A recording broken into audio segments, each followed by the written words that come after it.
ताई, आज तुम्ही विविध विषयावरची सर्वसाधारण सभा झाली. महानगरपालिकेत तुम्ही अनेक प्रश्न उपस्थित केले, मात्र प्रशासनाकडून असं कुठलंही ठोस उत्तर नाही आलेले. यावर आता काय भूमिका घेणार? अगदी म्हणजे आम्हाला हे असे इन्स्ट्रक्शन्स होते की तुमचे जे काही पण प्रश्न असतील ते जनरल बॉडीच्या सभेच्या 7 दिवस अगोदर तुम्ही पोस्ट करा. आम्ही 7 दिवस अगोदर आमचे सर्व प्रश्न पोस्ट केले. 7 दिवस त्यांच्याकडं वेळ होता आमच्या प्रश्नांवर अभ्यास करून उत्तर द्यायला, पण तरीही मी जवळपास 10-12 प्रश्न माझ्या प्रभागात आणि ओव्हरऑल जालना शहराच्या हितासाठी मी 10-12 प्रश्न विचारले, पण कुठल्याही एका प्रश्नाला मला सॅटिस्फॅक्टरी आन्सर भेटलेलं नाही.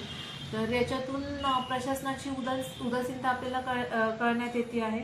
आणि त्याबरोबरच मला असं वाटतंय की सत्ताधारी पक्ष जे आहे त्यांनी सुद्धा एक वेगळा रोल आजच्या या सभेत त्यांनी घेतलाय की त्यांना फक्त आम्ही विचारलेल्या प्रश्नांना विरोध करायचा होता.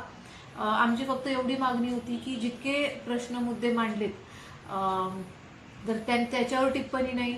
हा महानगरपालिकेचा रूल आहे की होणाऱ्या मीटिंगमध्ये मागच्या मीटिंगचं इतिवृत्तांत हे सादर करायला पाहिजे, तर ते झालेलं नाही आहे.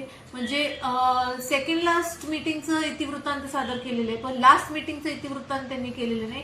तर अशा सिच्युएशनमध्ये पुढं कसं सरकायचं हे अतिशय म्हणजे हे महानगरपालिका याला म्हणू शकत नाही.